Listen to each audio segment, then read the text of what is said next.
Welcome to Start Before You're Ready, the podcast that proves that you don't need to wait for the perfect moment to begin your journey towards better health and happiness. I'm your host, Kelly Young. Remember, the first step is often the hardest, but it's always worth taking. Hey guys, it's Kelly, and I am back with an exciting episode of Start Before You're Ready.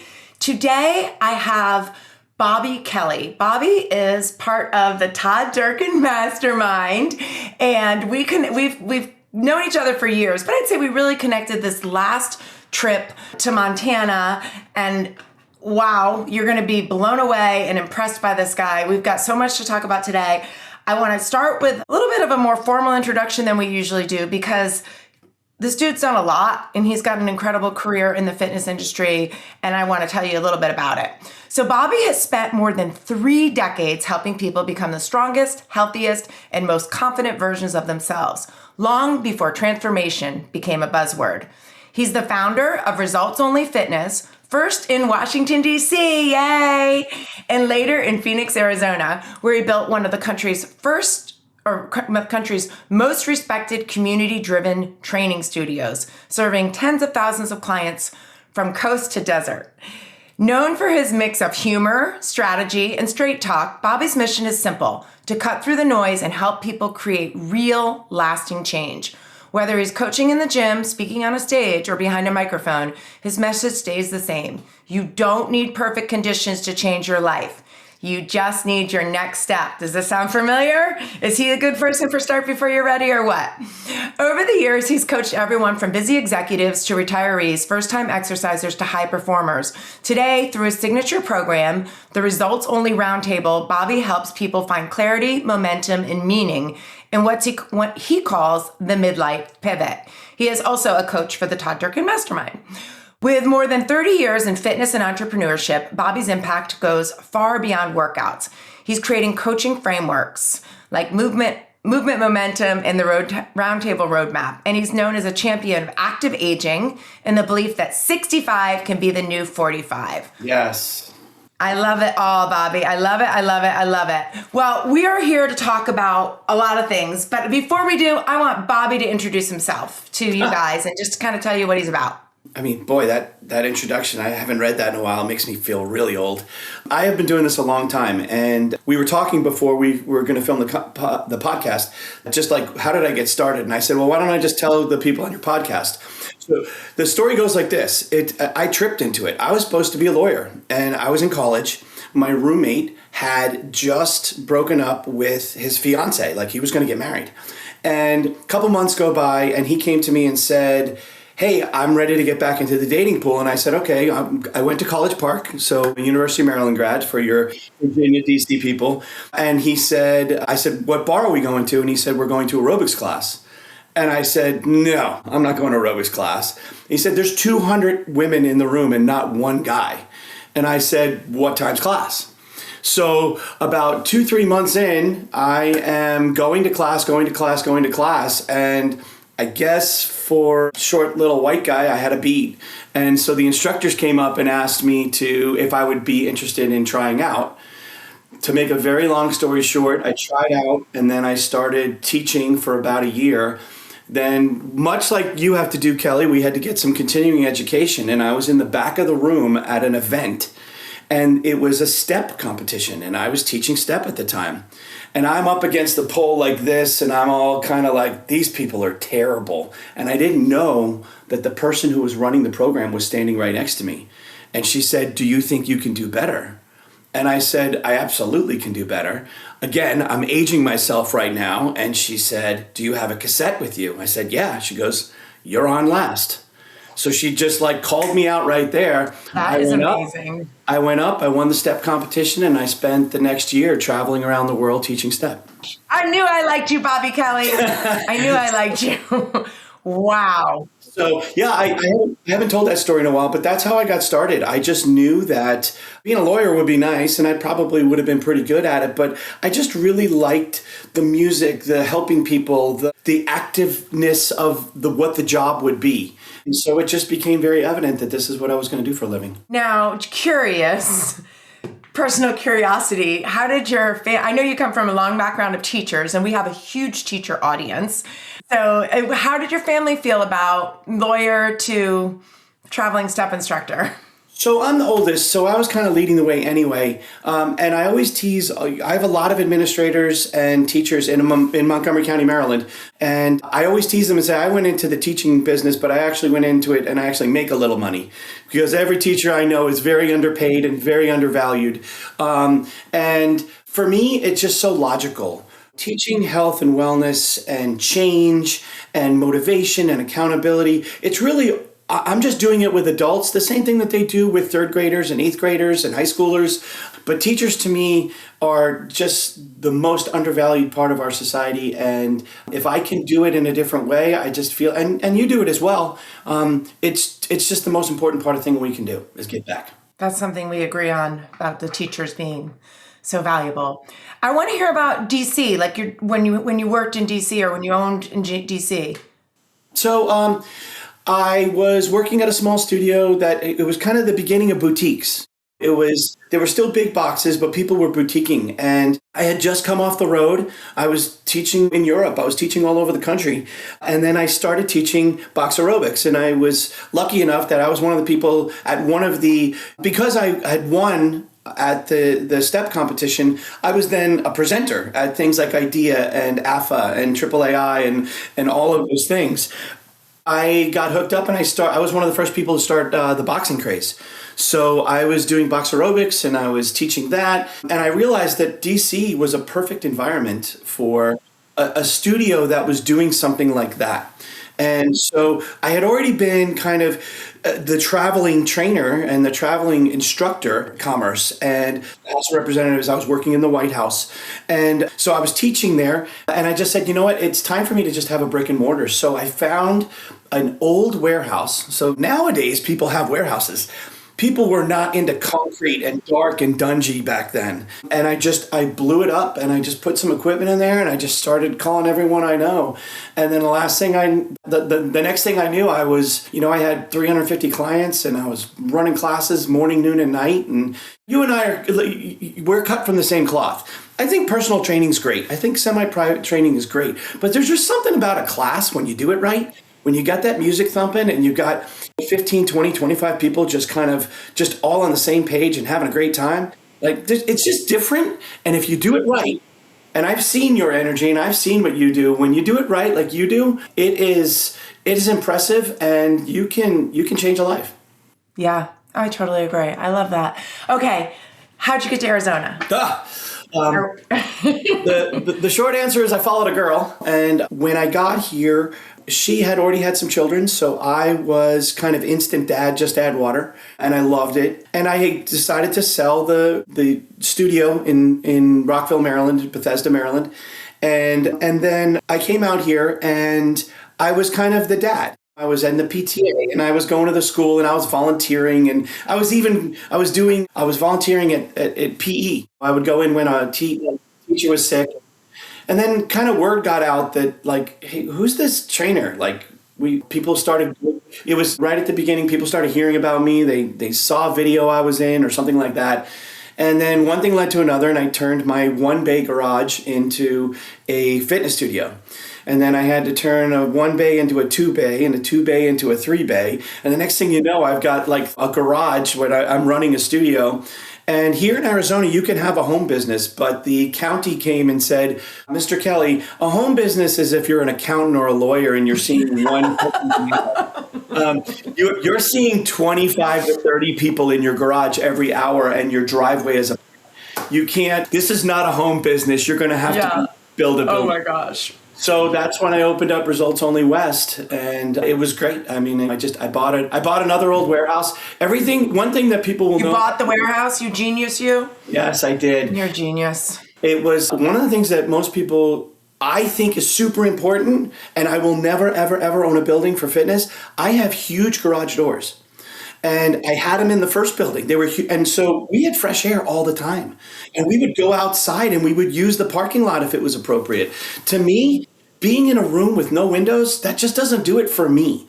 And And especially living in Arizona, yeah, sure, we got a couple of months where it's 125 and it's crazy and I got to shut the doors. But most of the time, yeah. But most of the time, the doors are open. It's beautiful, and everybody just loves being. Gosh, okay. Well, we're going to talk about the incredible book that you wrote. And I am so proud to be one of, well, I don't know this for sure, but I'm assuming since it's not necessarily out yet, I assume I'm one of the first readers, and I finished it last night. I loved it. I'm going to tell you how I felt. Well, the name of the book that Bobby wrote is called The Next Chapter Starts Now, a playbook for reinvention, renewal, and real life programs. And I started reading Bobby's book, and I'm going to be a little bit vulnerable right now and say something that might make me look like not a good person, but I was very jealous because I felt like, I'm like, this is the book I wanted to write. I can hear his voice. I can hear his coaching voice immediately. And that's what I wanted. And that doesn't matter. But I just want to tell you that I was just like, this is perfect is what I really felt. And as the book went on, I realized that it was more, the audience was way beyond me. The people that you're talking to need the information that you're giving them times 1,000. And there's not a small population that needs to hear what you're saying. It's a very big population that needs to hear all of the things that you said. We're going to talk about it. But first, Bobby, before we do, my first question for you, because I am very into whatever people want to call it, universe, God, however they like to look at things. And you said something to me when you told me about the book, something about a download. And I think your wife was out of town, and I want you to share that story with our audience. For the people listening, Kelly and I are kind of OGs. We were in the beginning of fitness, and Kelly and I have known each other a long time, and we really connected more over this past year than we had in the past maybe 6 or 7 years. It's very evident that we share a like-minded view of fitness. Yes, we run a business, we want to help people, but we got into it for service. We didn't get into it because we could get our workout in an hour. You got into it to win a step competition. Well, I did. You're I did cooler do that. than me. But we got into it because we recognized that people need our help, and the avenue that we knew we could do it best was through fitness. And so as I grew with that, when you've been in the industry almost 35 years, you've helped a lot of people. And I've had the luxury of not only having a brick and mortar studio, but being a presenter on stage. I've had the ability to have 200 people in a room, and then they tell somebody, and then they tell somebody, and they tell somebody, and hopefully you're doing a good job. And my wife is also named Kelly. So we need to clear, she was part of the introduction. I got excited about something. But yeah, we're going to clear that up because that's going to be confusing. Bobby's last name is Kelly, and his wife's name is Kelly, which took me a minute. We do really well at TSA. They're like, what? Who's what? She was leading a group of women, so she's like-minded, just like we are. She was leading a group of women up Machu Picchu, and I have had in the past, in 2025, I just had some really unique clients, and I had some unique things happen where the kind of cross-hatching of fitness and coaching, which I like to actually say strategizing, really kind of became evident. And I had just a dozen or so clients who, yes, I was teaching them sets and reps.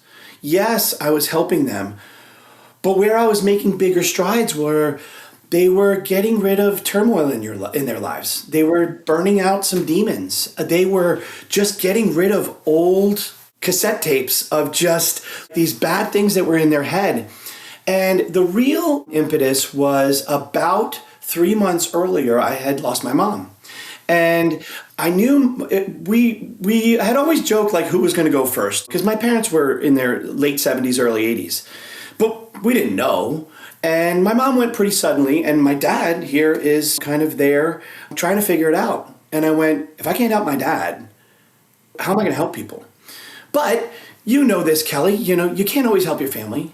They're always little. So I was like, the only way my dad's going to listen to me is if I write a book. So it was 2 o'clock in the morning, and I just kept on, I couldn't get this bullet point list out of my head. So I literally went into a back room of my house and I started typing the bullet point list.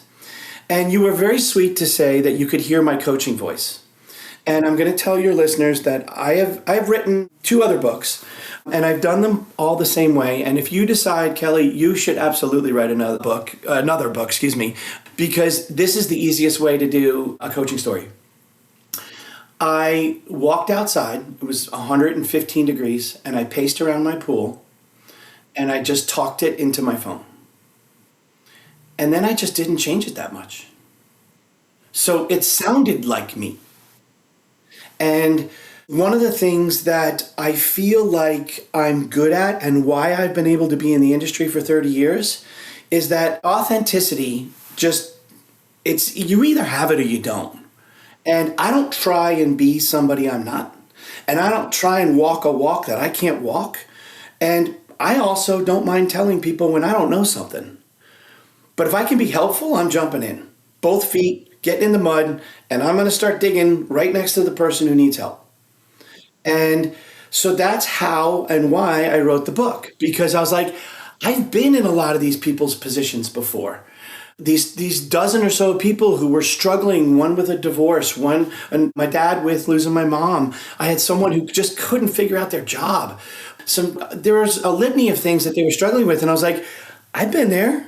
I can give them advice and calmness and clarity from my point of view, and then let them take the information and use it for as they wish. I'm not going to solve it for them, but I can tell them a story, or I can give them some side notes that might help them. So that's literally how the book came into fruition. And I literally wrote it probably in less than 5 days, because I just kept on picking up the phone and talking and talking and talking and talking and talking and talking. Tell us about your client that is also, I think, a professor. Okay. I did write about 2. Which professor do you remember? Well, someone that helped you with the book, because I felt like you were like she was like guiding me, and I just love that, because I had that experience with some of my clients as well, and I just love that because they know you. So it's someone that knows how to write a book, or knows writing and knows you. So it's just such a perfect. I would agree. So thank you for clarifying that, because that helps me. So for me, when I was speaking the book out, I knew I didn't want to lose my voice, and I knew I needed to find somebody who could edit it in such a way that I don't sound like a total dork, but I didn't lose my voice. And I have a client who has been with me literally since I opened up the gym in my garage way back when. And she's a professor at one of the local colleges, because we have quite a few colleges here in Arizona in a very small area. And she's been with me every day at the gym for years.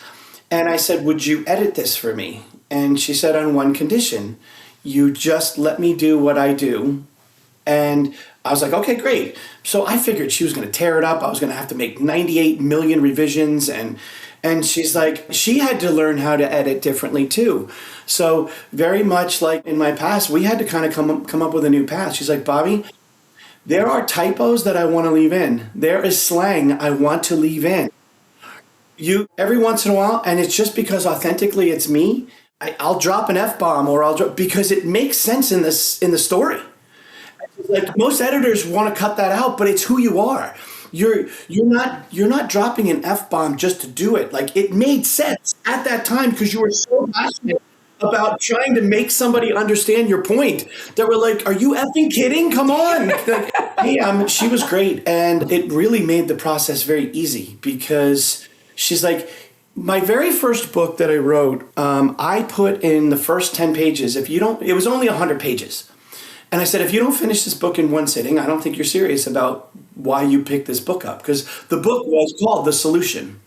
And it was a fitness book. It was a sets and reps book. And it was trying to help people get off the couch. And I got so much feedback from that one line. Like, now you challenged me to finish the book in one sitting. And again, it was 100 pages. And I came across with my coaching voice. So I kind of did that again. And I said, look, this can't be done in one sitting, because there's a lot of steps and you're going to have to put a lot of thought into it. But if it takes you more than a week, then you're not ready to change and you're not ready to build your next chapter. And it was a little bit of a throwdown of, if you picked it up, let's be serious, people. Yeah. I like what you said about the workbook too, because I was reading it on my iPad, and then I was like, well, I better go to I'm like a little bit of a rule follower. And when you said, and don't think for a minute you can't get the work and do this without looking at the workbook or doing I'm like, oh, I better get the workbook. So I think the workbook itself is like a course. I said to my husband, I feel like I just finished a course. And I appreciate that, because here's the deal. If you're going to build your next chapter and you're going to do it right, it's going to be work. You probably said this. You can't just read. You need to act. Yeah. And I want people to write in the margins, and I want people to have a pen and highlight. And I want it to look like an A student who's taking control of their physics course or their statistics course or their English. It's like, this is your life. And if you're unhappy, well, let's friggin' fix it, because no one deserves to be unhappy. And if you don't know how to get from point A to point B, then find somebody who can help you. And if that's me, great. But if it's not me and you're unhappy, you better find somebody to help you, because being unhappy is not an option. Yeah, being unhappy is not an option. Well, this is a quote from the book that I loved. You said, if you had told me 35 years ago that my life as a fitness coach would lead to writing a book about reinvention, resilience, and real life transformation, I might have laughed. But here we go, and it does make perfect sense. And my next question for you, Bobby, is you write that fitness is life coaching in disguise. Oh, that was one of my favorite. I have so many quotes that I pulled from your book, and that was one of them. And you never really meant to write a book about life change.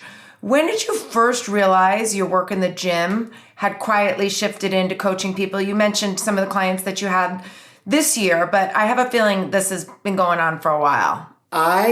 One of the things that you'll remember from reading it is that it's a 10-step process, because I like 10. I think 10's a good number, and I think you can get a lot done in 10 steps. And every step had what I call the next chapter champion.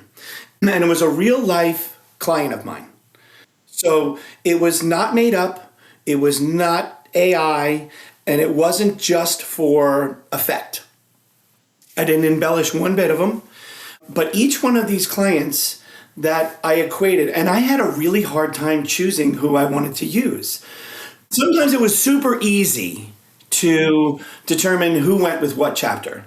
And because I really want people to get the full effect, but the very first chapter champion I wrote about was someone who I haven't trained in over 20 years.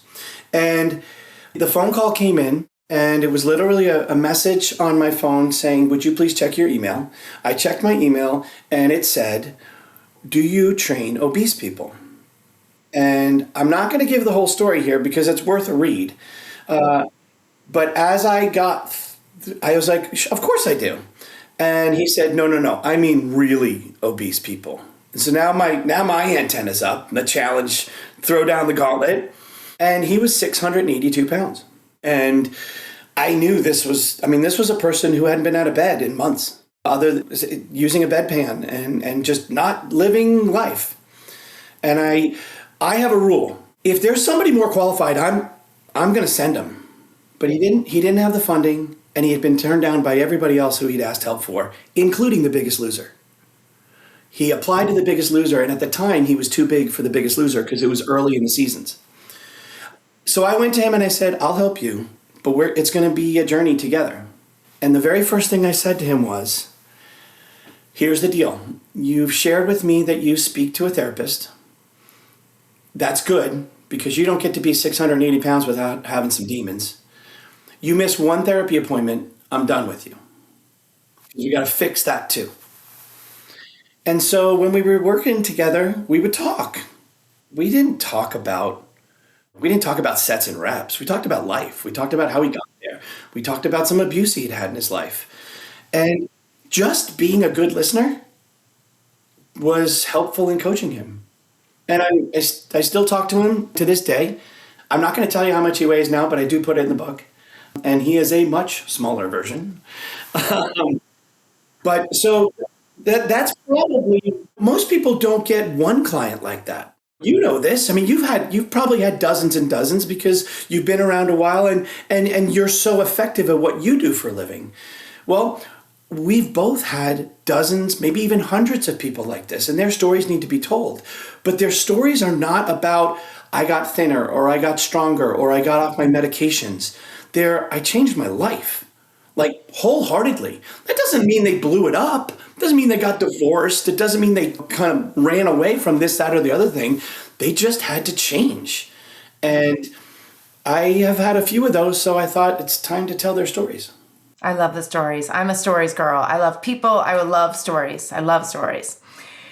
So you talked about the 10 steps, and step 1 is own the disconnect. Get honest without getting stuck.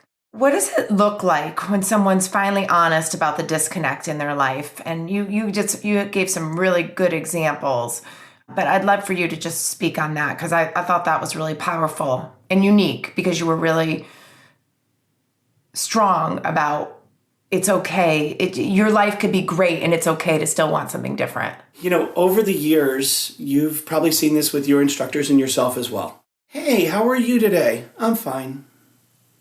Really? Okay. Wow, that fine sounds really, really energetic today. Or you never hear, I'm fine. You never hear that, because that doesn't exist. You hear, I'm great, or I'm terrible, but fine? Fine is, there's a disconnect there. Fine means something's not right, and nobody wants to live at fine. And and oftentimes, depending on the personality, that disconnect can either be drama full, and it's like, oh my God, I lost my dog, or I got cut off in traffic, or it can be, start to slowly fade away, go into the woodwork, and I wanted to help somebody as quietly and non-judgmentally as I could.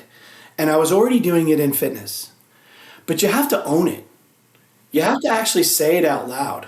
Okay, fine is, not the best way to live. Talk to me. And for those of you who are who are listening to this, whenever I do that and I say, talk to me, I kind of just wave my fingers towards my face, like, come hither, come to me. And it's just a habit of mine. I don't know if I got it from my mom or my dad or my grandfather, whatever, but it's my way of saying, I'm going to listen if you want to talk.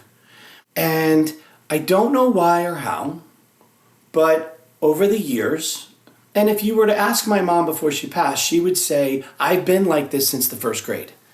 I just ask questions. You know how, like, when we're at a mastermind and I just stand up in the back of the room and I ask a question and everybody kind of turns around and they're like, what the hell was that? I like questions because I'm really genuinely interested in the answer. So if somebody is disconnected, if somebody's fine, and you can get them to answer just a simple question, what does that mean? You're probably going to unearth something that needs to be unearthed. And they're going to start to talk, and they're going to start to unload, and they're going to start to unwrap whatever's going on in their life that probably needs addressing. And that's how you start kind of owning the disconnect. Bobby, are these examples of personal training or small group training or group training? I'm just curious as a trainer. Here's how I'll answer that, because it's been different throughout the years. I mean, I already mentioned that my love is 12, 15, 20. Well, my true love is 250. I love having 250 people around. When I get to do that, I am on fire. And luckily, I still get to do that a little bit. But I love when you're walking around the room and you're coaching somebody, and then something just happens. There's a twinkle in their eye.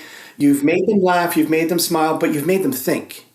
And then, you've had this before, I can tell, because I can see in the smile on your face. Do you have a minute after class? And it's never a minute. It's always an hour and a half. And they just want to talk. And if you opened up that door of trust, now it's one thing if you don't have the time. It's one thing if you don't have the expertise. It's another thing if you don't care. And you said it in the beginning, in faith, universe, whatever it is, if somebody came to you and opened up and you don't listen, what does that say about you?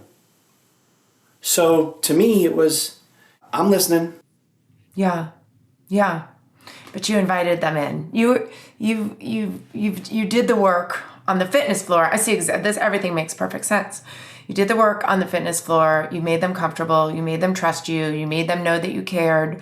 And then you asked them that one little question, and that completely changes the relationship. To go back to what you asked me earlier, like when it was 2:00 in the morning and I was coming up with my 10 bullet points and I was trying to think about these people who needed my help, I was like, what are the questions I need to ask them? Like when each one of these people had an issue, all different from the other.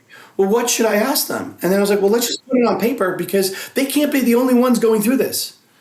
And as I did, I put it in my voice with my tonality, sometimes in a smart-ass way because that's the way I would do it. Sometimes people have often described me as boot camp with a hug. So I'm not going to call you a maggot. I'm not going to get in your face and get down on the floor and yell at you. I might motivate the hell out of you and say, come on, you got this. But then I'm going to give you a hug. And most of the time, a boot camp person is not going to do the hug part. They're just going to. So to me, it was like, if you're going to get somebody to be that vulnerable, they're probably going to need a hug afterwards. I love that. Well, another thing that you did in the book that I thought was really cute and I appreciated because I'm a station circuit girl too, is the reference to the desire station circuit. You write, desire is data, not selfishness. For the person who's been muting what they really want for years, what's a practical first step to listening to that data without blowing up their whole life? So the desire circuit really was, it was all about like, it's not selfish. To want something isn't selfish. I would like to win the lottery. I mean, I'm sure you would too. I'm sure everybody listening to this podcast would like that. Because I don't want to win the lottery because I want a big house. I don't want to win the lottery because I want to get a Lamborghini. Like, I want to help more people. That's what that money would allow me to do. That's desire. That's not selfish. But it's information.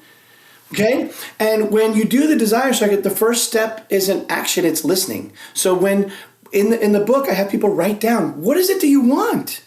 Like you have to actually put it down on paper. Until you see it, until you hear it in your subconscious, there's no way you really know what's going on because you've been muting it.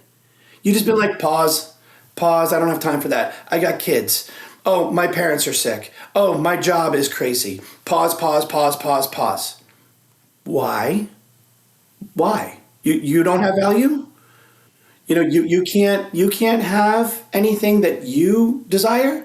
And to me, it's if you suppress it, then we're never going to get to the other end of it. So put it all down on paper and then start studying it and saying, well, why do I want that? Why do I want to save up my money and go to Hawaii? Or why have I not been dating for a while and I want to find somebody? There's a reason. 9 times out of 10, it'll just make you happy. That's the bottom line. They just want to be happy.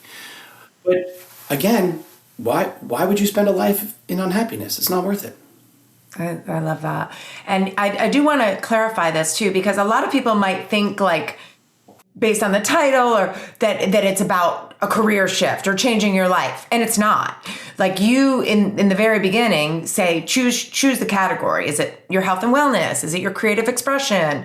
Is it personal growth? Is it doing something, the next chapter, retirement or adventure? So I do love that, Bobby. I love that it's, because for some people, they're not in a, like, they might not love their job and they might be fine, but they're not in a situation where they can change that. But there's other aspects or categories, as you call them, of their life that could be so great that they can get through their job, right? So if your audience will indulge me a minute, I will give another next chapter champion story without giving the whole thing away. So I'm in my 50s. And so I grew up, and I was not an avid reader, but the one type of book I did read was the Choose Your Own Ending. And if anybody out there is listening and they remember those, you would read a couple of pages and they would say, okay, do you go into the cave or do you climb the mountain? And then whichever one you choose, you go to page 154 or you go to page 217. And then it took you on a completely different journey. And I loved that. I didn't like to read, but I couldn't get enough of these books. So you and I both know in the fitness industry, if you are going to market and you're going to try and get people to come to your gym, you can't say, I help everybody, because you don't. If you really focus on helping teenage volleyball players, that's what you're good at. If you help moms going through menopause, that's what you're good at. If you help bodybuilders who want to be on stage, that's what you're good at. But when it comes to strategizing and helping somebody with the innards of their life, well, some of these rules do apply to everybody. So I wanted to choose your own ending.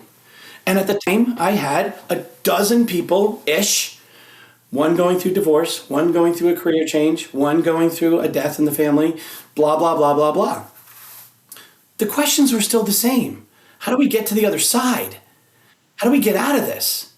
So the new chapter champion was my dad again. And when I was in when I followed the girl to Arizona and we had the boys, we took them to a testing center, not like SATs. It was all for just aptitudes. What do you like to do? Are you good at languages? Are you good at music? Are you good at sports? Do you like working with your hands? Do you hate working with your hands? Blah, blah, blah. And my dad said to me, I want to do that. And my dad was in his 50s. I was like, all right, great. And I called the company and they said, yeah, we do adults all the time. And again, I'm not trying to sell the book, but at the same time, I want you to read the book. So I'm not going to tell you what his answer was. But my dad ended up being an accountant, and that is absolutely not what he was supposed to do. That is not what his personality and his aptitude. So to me, it was very simple. So the answer to the story was, you're in your 50s, you've been an accountant for 30 years, you're not going to change your career right now. But maybe you need to find something where you'll find happiness. So my dad took up sculpting. And that ride to work, that 45-minute commute, all of a sudden was a lot easier because he was leaving work and going to sculpting class. Or Saturday morning after coaching us in soccer, he was taking a watercolors class. And it brought him joy. So all the other things in his life got better. You have to have something you're passionate about. Or you have to have something that... Creative is a diverse word. I mean, creative doesn't mean painting and sculpting. That's one thing I've learned. It could be gardening. It could be cooking. It could be decorating your house. It could be, I do think that I forgot the book that I read it in, but that stuck with me. I was like, that's a fact. And I thought of everybody I know that's truly happy. And I really felt like that was a qualifier. I have one woman who I'm coaching right now, and the thing that brought her happiness, believe it or not, this is so funny. She cleaned out her garage. She's like, the clutter in my life is so overwhelming. And all I did was say, what's the one that's driving you the craziest? And it was her garage. And I said, all right, I want 2 closets a day for the next week. And 2 closets a day became 3 or 4 closets a day. And the next thing you know, she's like, I am so much happier. She still got other areas of her house and other areas of her life there, but she got a little bit of help from something that was driving her crazy, and things changed. And I mean, seriously, is that life coaching? I don't know. I guess it is, but it wasn't obvious to her that it was going to bring her happiness. She needed someone to really throw it in her face, like, well, just do something about it. Yeah. I love that. One of my very favorite sayings is change equals change. And that is a perfect example of just to take action and do something. It was physical. I know doing something physical, you talk about this a lot in your book, can change your headspace. It was productive. She was proud of herself. There's so much, that makes so much sense to me. And that's such a good example too, as simple as it is, because anybody can do that. Because a lot of people will be like, well, I can't go to Hawaii, or I can't. You can change. You can do something in your environment. You can do something. So that's really, really good. And speaking of movement, one of your quotes, I pulled out my 10 favorite little quotes, and this was one of them. Movement creates momentum. Movement supports transformation. Well, we just talked about that. But let's go a little bit deeper. You insist that movement has to be part of the next chapter, whether it's 1,000 steps or a full program. What have you noticed about changes in people's life decisions when they start treating daily movement as non-negotiable? Again, if you have been in the industry as long as Kelly and I have, or you're a client of her studio or my studio, or you work out regularly, you understand how at our gym, Results Only Fitness, we say, pack your bag, pack your shoes, and show up. We'll take care of the rest. Okay? And if you can just get there, we're going to make it fun. We're going to put on some fun music. We're going to make sure the exercises you do don't feel like exercises, they feel like movement. You're going to be proud of yourself afterwards, and your confidence is going to be through the roof. Any of that stuff not apply to almost every other area of your life? So I don't care if people start their day with it, if they do it at lunch or they do it right before they go to bed. But endorphins mean a lot. And over the next couple of decades, probably long after we're gone, we're going to learn more and more about how movement is really, really the medicine. Less pills, but movement. We read it, we hear it, we know it. But sometimes we have to, for lack of a better word, we have to sell it because they don't believe it. But you've done it, I've done it, I've written about it in the book. Getting somebody off all their meds, that is life-changing.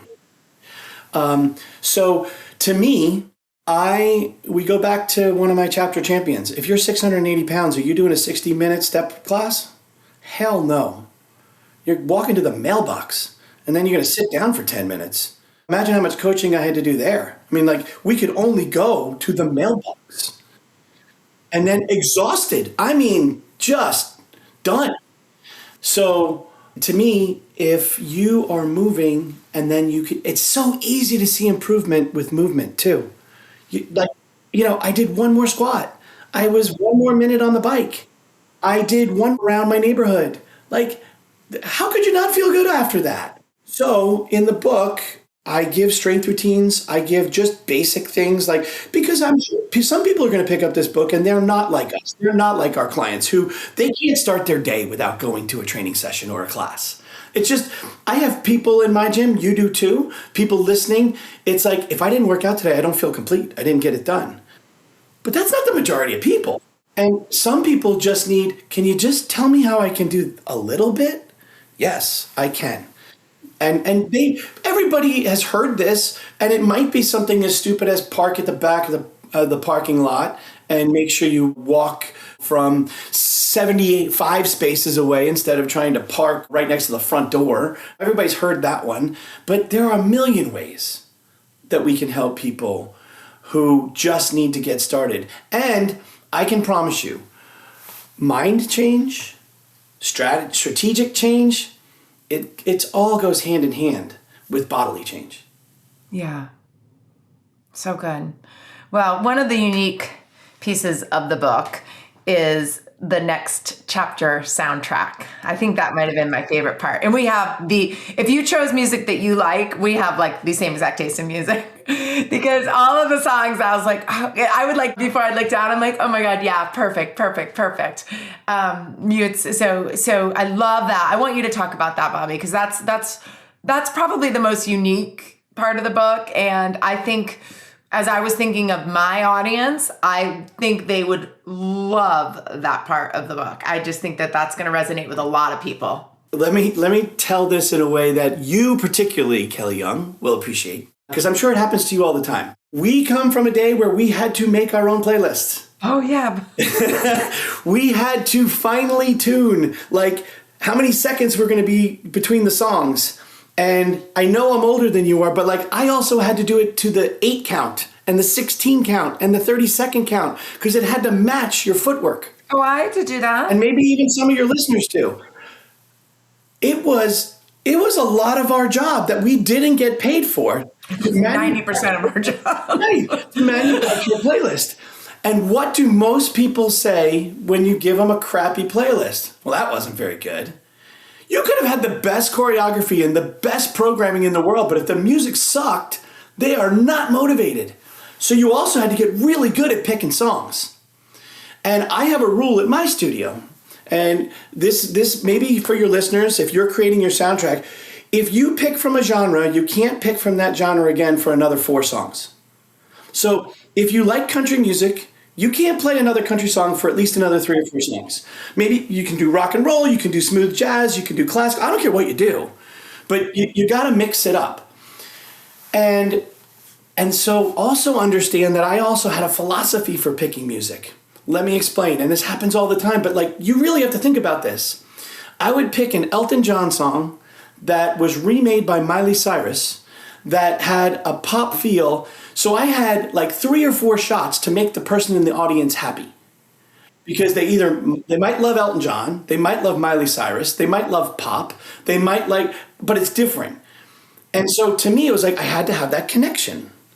I had to have that, okay, they're happy. Because when people are happy, they'll try a harder move, they'll lift a heavier weight, they'll do something more challenging. So there was no way I was writing this book without a music component, because it had to be there. Because I don't know about your house, but there is always music on in our house. And not like just Christmas. I mean like all day long. And I listen to music all day long at work too. So I must be like crazy. But I love all types of music. But it motivates you. It brings back a memory. It grounds you.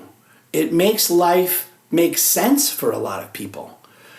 You can have a song that you haven't heard in a long time and you burst into tears because it brings back up a tough memory that you had forgotten, or a very happy memory that just makes you laugh about your aunt's wedding that you went to and you remember dancing with da-da-da-da. But to me, if there's not music, why? Silence is golden for a lot of things, but music to me is just the fabric of life. And you should listen to the music you like. I mean, there's music I love and there's music I don't love, but I mean, I'm biased. We grew up in a generation where some of the best music that has ever been made came.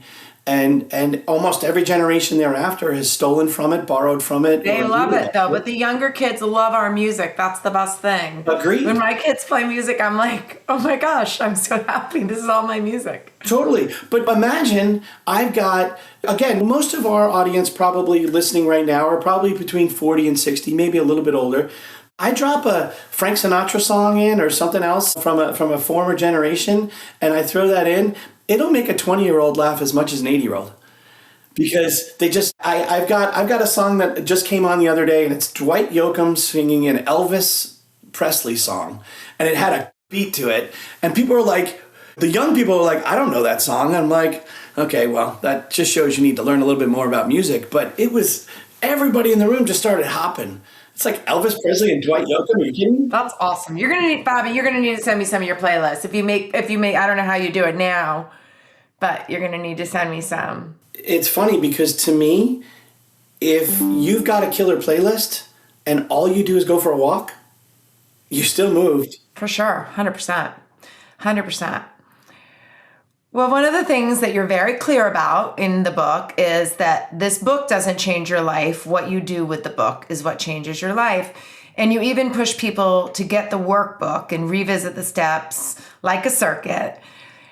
For someone who reads your book and finishes it to the end, like me, I finished it just last night, what are the first 1 or 2 concrete actions you'd love them to take in the next 24 hours so they don't lose momentum? Okay, so there's 2 answers to that question. Some people, and I had to really be cognizant when I was writing, when I was getting to the editing part. When I wrote the book, it was a mind dump. It literally was a mind dump, and the next thing I knew, I had 180 pages. It was just, I just literally, it all came out of my head and it came out of my mouth as I spoke. Some people are going to do the book, and it can be done this way, and they're going to write as they go. They're going to grab the workbook. They're going to do chapter 1. They're going to make their choices. They're going to write about it. They're going to regurgitate what's going on in their head too. Some people are readers. They're going to start the book. They're going to read the whole thing, and then they're going to go back and do it. Now, obviously, that's a different approach for both people. So let's take the second group first. You read the book, or you listen to it on an audio, and now you're like, okay, that was a lot. Well, you just got to go back to step 1. You got to start. I had somebody in my coaching group who we were doing an exercise, and I gave them a month to do this exercise. And I have since learned that that was too long. I needed to, when you want change, you got to give them a deadline much sooner. And so that was it. She came to me and said, I'm so sad. I've just totally blown this off. I let life get in the way, blah, blah, blah. I said, okay, here's the deal. I need you to go do this exercise. And this exercise was like 30 pages long. And it had maybe 4 or 5 questions on each page. Just like the book. It's just like the book. I want you to answer each question with one word. Now, some of the questions you can't do with one word, but you get the idea. Just go through and just boom, what instantly comes to your mind? And you can do that whether you've done the steps or whether you have read the book and now you want to go back and kind of redo it. But now if you're going back and you're redoing it, you've already read the context. You already know where we're going. You already know what the end result is. So now you got to actually put the pieces to the puzzle. Right now you've got a 1,000-piece puzzle and they're all out. And what do you do when you do a 1,000-piece puzzle? You get all the right sides up so you're not looking at the cardboard. Then you build the outline, and then you just start working on the flower over here and the stream over there. And then what happens next? The puzzle's done. So you have to just pick something that you're going to do.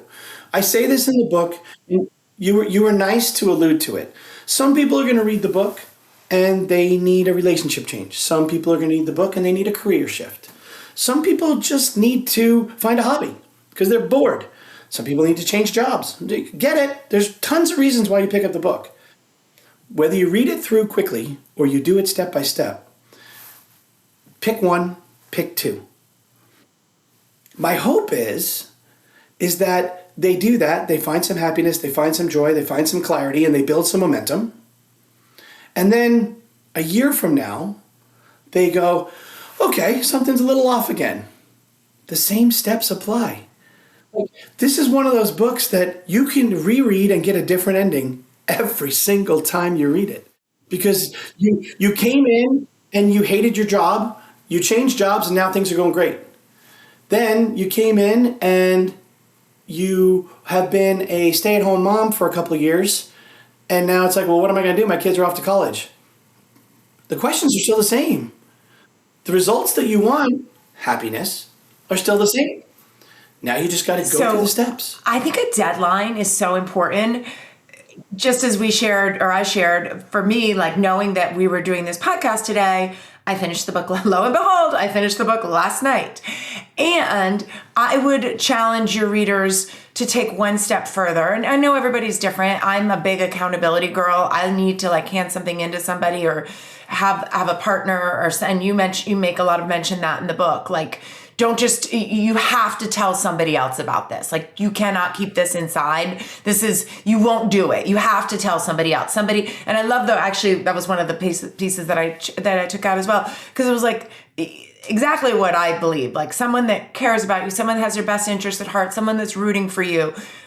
That's the person you need to tell, not the other person. So I would encourage people to say, okay, we are going to read this book by whatever date, and then we're going to get together for coffee or whatever, and we're going to sit and write in our books, in our workbooks for a couple hours, just like we do at the mastermind, because we all see how powerful that is. And no talking, you play your music, take your breaks, go for a walk break in between. But I think that would be an incredible, like there could be a whole retreat around this book. I hope there is. I hope someday there is. I might have one. I will make sure that your listeners are invited, and we will do that. My thing is this. You asked me earlier on in the podcast, why fitness and why now? And I said that really fitness is just another form of life coaching. If you don't start, you're not going to make any progress. You just have to start. And we talked about deadlines and how I literally in the first couple pages of the book, I say, you got to get through this book in a couple of days because otherwise you're going to stall and it's going to go right on the shelf. How many people have 15 self-help books on their shelf? That doesn't do you any good. There's no help there. It's sitting on a shelf. So do the work. And if you do the work in fitness and you do the work in your life, that is just going to seamlessly blend. And for me, if you take this seriously, which honestly, like put this into perspective. What else in life could be less serious than your own personal happiness, your own personal clarity? There's nothing, because you're not going to be a good mom. You're not going to be a good kid. You're not going to be a good husband. You're not going to be a good spouse if you're unhappy. So if you are hearing this for the first time and something's resonating with you, then do something. If it's my book, great. If it's the next time you're in Kelly's class, you say, hey, do you got a minute after class? Don't keep her for an hour and a half. She has a life. But she's a great listener as well. But find someone in your life, because you know this. If your listeners and my listeners from the gyms are listening, they know they're more than likely going to show up if their best friend Jane or their buddy Jim, who they're supposed to be meeting every Tuesday for chest day or whatever, if they're expecting them, then they're going to show up. Same thing goes for this. You got to find somebody who's going to say, did you do chapter 2 yet? I didn't. Why not? Okay? Because they're going to listen to you and they're going to be your sounding board. And you already alluded to it. It can't be the Debbie Downers in your life. For your listeners, Kelly, you and I have heard this a million times with the people we surround ourselves with. You are the median of the 5 people you surround yourself with. So in the fitness world, if all of your friends eat fast food and you're all complaining about being overweight, you got to change friends, or you got to get everybody in the group to stop eating fast food. So, but you might not be the worst fast food eater, but you're certainly not the best. So you got to change your environment. Find someone who you resonate with, someone who maybe has some of the things you're aspiring to do. I have a gentleman right now who I'm coaching, and he is a car enthusiast. And he moved to Arizona a couple years ago, and he just stopped because he didn't meet anybody here. And my first thing was, there's a car show on Saturday, go to the car show. And then he was around his people. And then he found people, he happens to like Porsches. He found people who, brought their Porsches. And then he found out there was a Porsche club. And then he found that there's a test track here in Arizona. And the next thing you know, he's like, Bobby, I got like my next 4 weekends booked. And he's thrilled.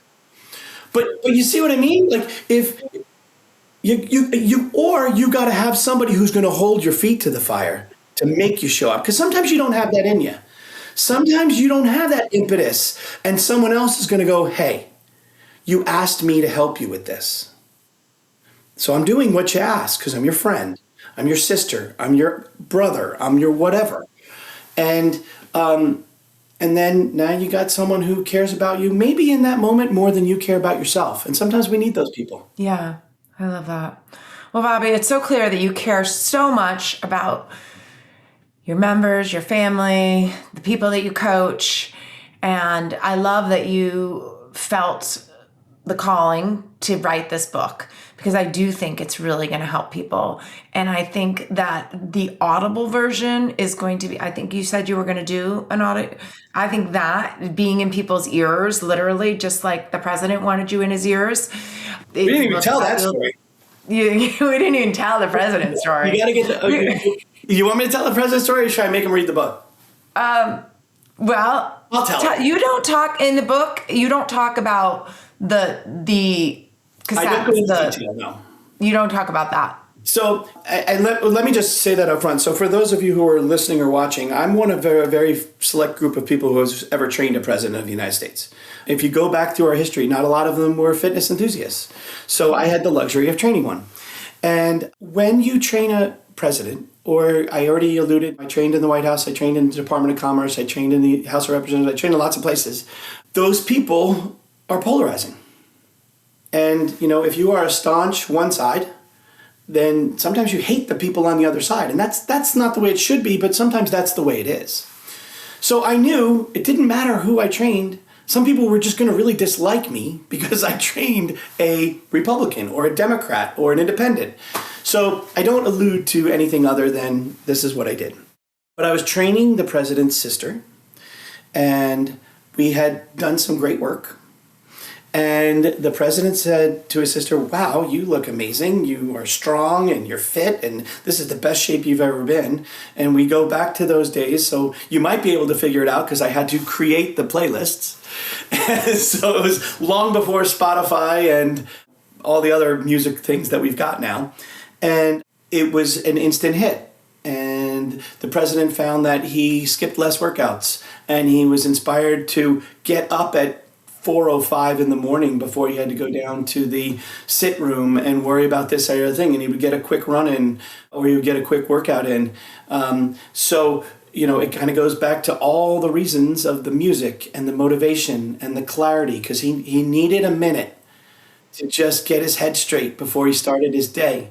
So that's kind of the basic story of the president and how I started working with him. I love it. I love it.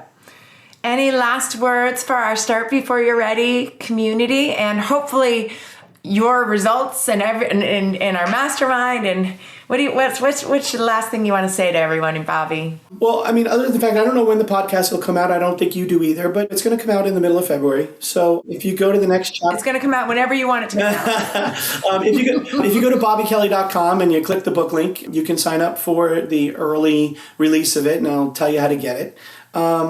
But for me, it's the next chapter. Everybody has next chapters.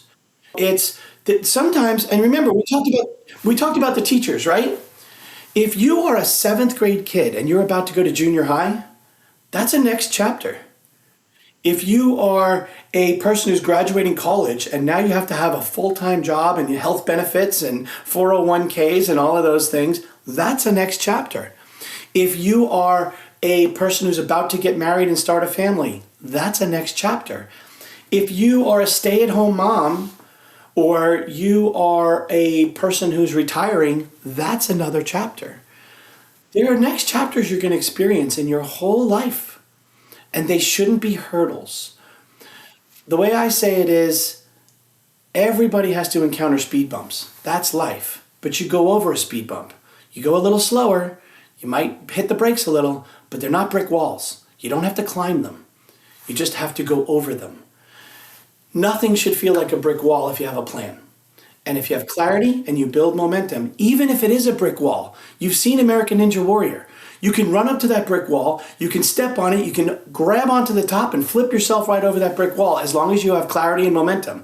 You got to know where to put your foot on the wall, you got to know where to grab on the wall, and then you got to have the momentum to flip your body over the wall. If you do it right, they should just be speed bumps, where you're just cruising along, hang on, slow down, got to figure this out, move along. So if you are experiencing a time in your life that you have a next chapter coming along in your pipeline, don't do it alone. Don't try and figure it out by yourself.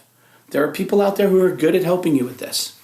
If my stories today with Kelly resonate with you, let me help you. If not, find somebody who will. So good, Bobby. I love it. Thank you so much, Bobby. Thank you for having me. I loved it. It was great. You're such a so fun. We could talk all day, couldn't we? I have no idea how long that was, but it was awesome. And you're right. I mean, like I got time. Thank you for tuning in to another episode of Start Before You're Ready. If you enjoyed this episode, please subscribe, leave a review, and share with a friend who might need a little motivation. Ready to start your own journey? Check out our workouts and nutrition coaching programs at kellysbootcamp.net. You can choose from in-person sessions or virtual programs. Set up a complimentary coaching session to get started. Follow along with me and the show on social media at Kellys_bootcamp. Until next time, this is Kelly Young reminding you that the best time to start is always now.